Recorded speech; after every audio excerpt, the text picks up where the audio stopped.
Colonel Sophia Qureshi की कहानी भारतीय सेना में महिलाओं की भूमिका को पुनर्परिभाषित करने वाली एक प्रेरणादायक गाथा है। उनकी यात्रा साहस, समर्पण और देशभक्ति की मिसाल है, जिसने न केवल सैन्य इतिहास में एक नया अध्याय जोड़ा, बल्कि लाखों युवतियों को भी प्रेरित किया। प्रारंभिक जीवन और शिक्षा। सोफिया कुरैशी का जन्म 1981 में गुजरात के वडोदरा में हुआ था। उनका पालन पोषण एक सैन्य परिवार में हुआ। उनके दादा और पिता दोनों भारतीय सेना में सेवा कर चुके हैं। उन्होंने महाराजा सयाजीराव यूनिवर्सिटी से बायोकेमिस्ट्री में मास्टर डिग्री प्राप्त की और पीएचडी की पढ़ाई शुरू की थी। हालांकि सेना के प्रति उनके जुनून ने उन्हें शिक्षण और अनुसंधान का मार्ग छोड़कर भारतीय सेना में शामिल होने के लिए प्रेरित किया। 1999 में उन्होंने चेन्नई स्थित ऑफिसर्स ट्रेनिंग एकेडमी से प्रशिक्षण प्राप्त कर भारतीय सेना के सिग्नल कोर में कमीशन प्राप्त किया। सैन्य करियर और ऐतिहासिक उपलब्धियां।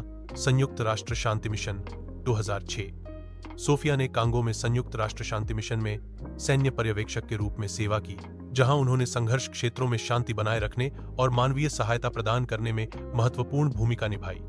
एक्सरसाइज फोर्स 18 2016 वह पहली भारतीय महिला अधिकारी बनी जिन्होंने 18 देशों की भागीदारी वाले बहुराष्ट्रीय सैन्य अभ्यास एक्सरसाइज फोर्स 18 में भारतीय सेना की 40 सदस्यीय टुकड़ी का नेतृत्व किया।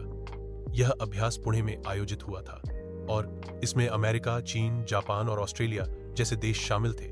ऑपरेशन सिंदूर 2025।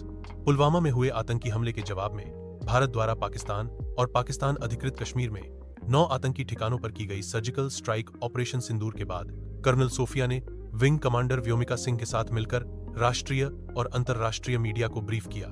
उनकी यह भूमिका भारतीय सेना में महिलाओं की बढ़ती भागीदारी और नेतृत्व को दर्शाती है।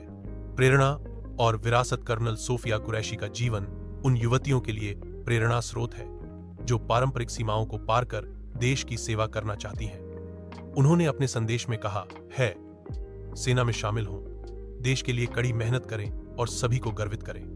उनकी कहानी इस बात का प्रमाण है कि समर्पण, साहस और दृढ़ संकल्प से कोई भी लक्ष्य प्राप्त किया जा सकता है।